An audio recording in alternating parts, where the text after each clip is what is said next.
Moses and the Red Sea. When God makes a way, sunshine is coming. El Roi is on his way. There are seasons in life when you come face to face with a Red Sea moment, a moment where everything in front of you looks impossible, and everything behind you is pressuring you to fear, panic, or retreat. Israel knew this moment well. For the first time in 430 years, they were free. No chains, no taskmasters, no more bricks without straw. God had brought them out with power, with miracles, with signs and wonders. But soon after the celebration came a confrontation. Egypt changed its mind. Pharaoh gathered his best chariots and soldiers.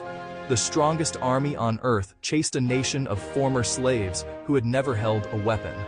And there Israel stood, mountains beside them, the Red Sea before them, an army behind them. Every direction looked impossible. Every escape route was blocked. This is where many of us are today. You know God called you out of something, but now you're wondering how He's going to bring you through something. You've left Egypt, but the Red Sea is standing between you and the promise. But hear me. Your impossibility is God's opportunity.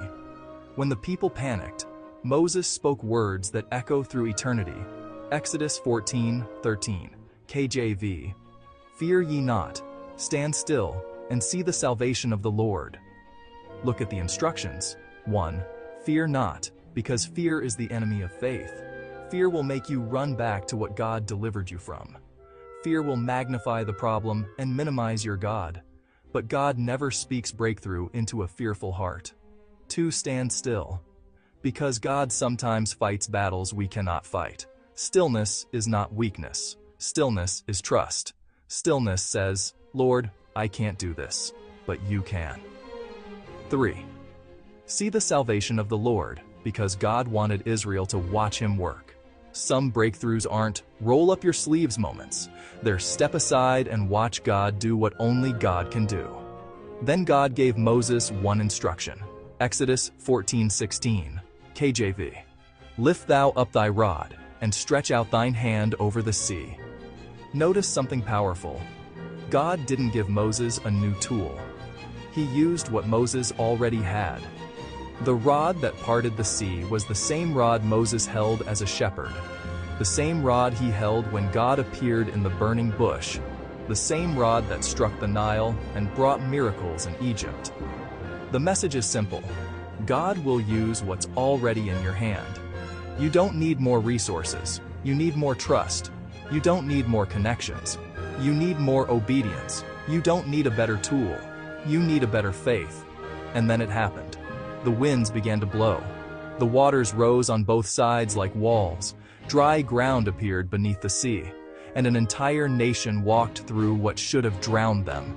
Let that settle in your spirit. What was supposed to stop them became the pathway that saved them. This is how God works. When God makes a way, He doesn't need a door. He doesn't need permission. He doesn't need conditions to be favorable. He creates something out of nothing. Your Red Sea is not your ending. It is your transition into destiny. Your obstacle is not a barrier. It is a bridge into your breakthrough. What tried to intimidate you will become the very thing that elevates you. The waters that parted for Israel are about to part for you. The God who made a way then is about to make a way now. So hold on to this today. When God makes a way, even the impossible becomes easy. In Jesus' mighty name, amen.